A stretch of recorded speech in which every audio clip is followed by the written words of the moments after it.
شہزادی نورین کے ہاتھ کانپ رہے تھے۔ اس کے سامنے محل کا سب سے قیمتی آئینہ ہزاروں ٹکڑوں میں بکھرا پڑا تھا۔ سپاہیوں نے اپنی تلواریں نکال لی تھی۔ بادشاہ غصے میں لرزتی آواز میں بولا، نورین، تمہیں اندازہ بھی ہے تم نے کیا کیا ہے؟ پورے دربار میں خاموشی چھا گئی۔ کسی کو سمجھ نہیں آ رہی تھی کہ ہمیشہ سمجھداری سے فیصلے کرنے والی شہزادی نے اچانک ایسا کیوں کیا؟ لیکن حیرت کی بات یہ تھی کہ نورین کے چہرے پر خوف نہیں تھا، بلکہ عجیب سا سکون تھا، جیسے اس نے کوئی بہت بڑا خطرہ ٹال لیا ہو۔ اس نے آہستہ سے کہا، اب سب محفوظ ہیں۔ دربار کے لوگ ایک دوسرے کا منہ دیکھنے لگے۔ محفوظ؟ ایک آئینہ توڑ کر؟ آخر ایسا کیا راز تھا؟ یہ سب کچھ چند ہفتے پہلے شروع ہوا تھا۔ محل کے ایک پرانے حصے میں برسوں سے کوئی نہیں جاتا تھا۔ لوگ کہتے تھے وہاں عجیب آوازیں آتی ہیں، کبھی کسی کے قدموں کی چاپ سنائی دیتی، کبھی کسی کے ہنسنے کی آواز، لیکن جب دیکھا جاتا تو وہاں کوئی نہیں ہوتا۔ ایک دن محل کی مرمت کے دوران مزدوروں کو ایک بند دروازہ ملا۔ دروازہ شاید سینکڑوں سال سے بند تھا۔ جب اسے کھولا گیا تو اندر ایک چھوٹا سا کمرہ تھا، اور کمرے کے درمیان ایک بہت بڑا چاندی کا آئینہ رکھا تھا، اتنا صاف کہ جیسے ابھی بنایا گیا ہو، حالانکہ کمرہ صدیوں سے بند تھا۔ آئینے کے نیچے سنہری حروف میں لکھا تھا، جو دیکھنا چاہو گے یہی دکھائے گا۔ یہ خبر پورے محل میں پھیل گئی۔ لوگ تجسس میں آئینہ دیکھنے آنے لگے۔ شروع میں سب کچھ عام سا لگتا تھا، لیکن پھر عجیب واقعات شروع ہو گئے۔ ایک سپاہی نے آئینے میں دیکھا تو اسے خزانے کا کمرہ نظر آیا۔ اگلے ہی دن واقعی اسے خزانے کے قریب ملازمت مل گئی۔ ایک وزیر نے آئینے میں دیکھا تو خود کو طاقتور بنتے دیکھا۔ چند دن بعد بادشاہ نے اسے ایک اہم عہدہ دے دیا۔ جو شخص بھی آئینے میں دیکھتا، اسے وہی نظر آتا جس کی اسے سب سے زیادہ خواہش ہوتی۔ لوگ حیران تھے، کچھ اسے جادو سمجھتے تھے، کچھ اسے نعمت۔ لیکن شہزادی نورین کو یہ سب بہت عجیب لگ رہا تھا۔ زندگی میں کوئی چیز اتنی آسانی سے نہیں ملتی، پھر یہ آئینہ لوگوں کی خواہشیں کیسے جانتا تھا؟ ایک رات نورین اکیلی آئینے کے پاس گئی۔ اس نے آئینے میں دیکھا، پہلے تو اپنا عکس نظر آیا، پھر منظر بدلنے لگا۔ اس نے خود کو ایک عظیم ملکہ کے طور پر دیکھا۔ لوگ اس کی تعریف کر رہے تھے، پورا ملک اس کے نام کے نعرے لگا رہا تھا۔ یہ منظر اتنا خوبصورت تھا کہ نورین چند لمحوں کے لیے اس میں کھو گئی، مگر پھر اچانک اسے آئینے کے کونے میں ایک سایہ دکھائی دیا، ایک عجیب سا چہرہ جو مسکرا رہا تھا۔ نورین فوراً پیچھے ہٹ گئی۔ جب دوبارہ دیکھا تو کچھ نہیں تھا، شاید اس کا وہم تھا، لیکن اس رات اسے نیند نہ آ سکی۔ اگلے دن اس نے محل کی سب سے بوڑھی خادمہ کو بلایا۔ بوڑھی عورت نے آئینے کا ذکر سنتے ہی رنگ بدل لیا، اس کے ہاتھ کانپنے لگے۔ شہزادی، اگر تم کو اپنی جان پیاری ہے، اس آئینے سے دور رہو۔ نورین نے حیران ہو کر پوچھا، کیوں؟ بوڑھی عورت نے گہرا سانس لیا، یہ آئینہ نہیں، جال ہے۔ پھر اس نے ایک پرانی کہانی سنائی۔ 300 سال پہلے ایک جادوگر تھا، بہت ہی زیادہ طاقتور، مگر اس کی طاقت کا راز عجیب تھا۔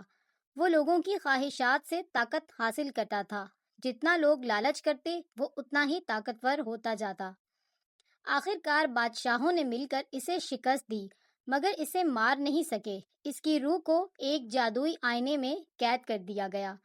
نورین کے رونگٹے کھڑے ہو گئے۔ کیا آپ کہہ رہی ہیں کہ وہ آئینہ؟ ہاں، بوڑھی عورت بولی، وہی آئینہ ہے۔ نورین کو یقین نہیں آیا، لیکن اس نے تحقیق شروع کر دی۔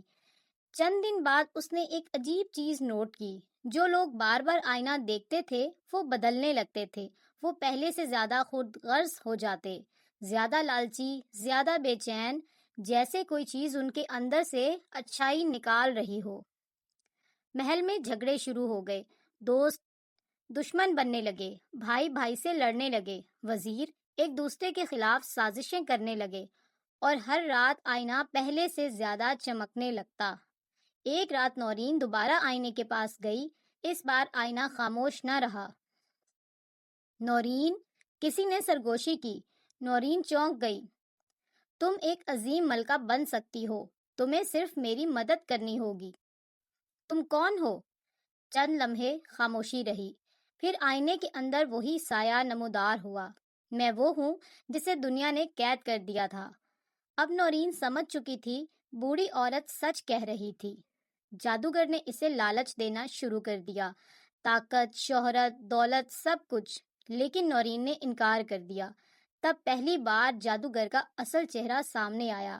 اس کی آنکھیں سرخ ہو گئیں، چہرہ خوفناک ہو گیا۔ اگر تم نے میری مدد نہ کی تو پوری سلطنت تباہ ہو جائے گی۔ نورین گھبرا گئی لیکن ہمت نہیں ہاری۔ بوڑھی عورت نے اسے ایک راز بتایا۔ جادوگر کی طاقت لوگوں کی خواہشات سے بنتی ہے۔ اگر اس کا مرکز تباہ ہو جائے تو وہ ہمیشہ کے لیے ختم ہو جائے گا، اور اس کا مرکز وہ آئینہ۔ لیکن مسئلہ یہ تھا کہ آئینہ عام چیز نہیں تھا، اسے توڑنے والا خود بھی نقصان اٹھا سکتا تھا۔ نورین نے کئی دن سوچا، پھر ایک رات اس نے فیصلہ کر لیا۔ وہ تنہا کمرے میں داخل ہوئی۔ آئینہ پہلے سے زیادہ روشن تھا۔ جادوگر ہنس رہا تھا۔ دیر ہو چکی ہے، اب میں آزاد ہونے والا ہوں۔ لیکن نورین خاموش رہی۔ اس نے تلوار نکالی اور پوری طاقت سے آئینے پر وار کر دیا۔ ایک زبردست دھماکہ ہوا، روشنی پورے محل میں پھیل گئی، جادوگر کی چیخیں گونجنے لگیں۔ چند لمحوں بعد سب خاموش ہو گیا۔ آئینہ ٹوٹ چکا تھا، اور اسی مقام پر کہانی واپس آتی ہے، جہاں سپاہی، بادشاہ اور درباری حیران کھڑے تھے۔ نورین نے ساری حقیقت بتا دی۔ شروع میں کسی نے یقین نہیں کیا، لیکن آہستہ آہستہ سب نے محسوس کیا کہ محل میں ہونے والے جھگڑے ختم ہو رہے ہیں، لوگ دوبارہ پہلے جیسے ہو رہے ہیں، لالچ اور نفرت کم ہونے لگی تھی۔ تب سب کو سمجھ آیا، شہزادی نے ایک آئینہ نہیں توڑا تھا، اس نے ایک ایسی برائی کو ختم کیا تھا جو لوگوں کے دلوں میں جگہ بنا رہی تھی۔ کئی سال بعد جب نورین ملکہ بنی تو اس نے محل کے دروازے پر ایک جملہ لکھوایا: ہر وہ چیز جو تمہاری ہر خواہش فوراً پوری کرنے کا وعدہ کرے، ضروری نہیں کہ وہ تمہاری دوست ہو۔ انسان کی سب سے بڑی طاقت اس کی عقل ہے، اور سب سے بڑی کمزوری اس کا لالچ۔ بعض اوقات جو چیز ہمیں سب سے زیادہ فائدہ مند لگتی ہے، وہی خاموشی سے ہمارا سب سے بڑا نقصان کر رہی ہوتی ہے۔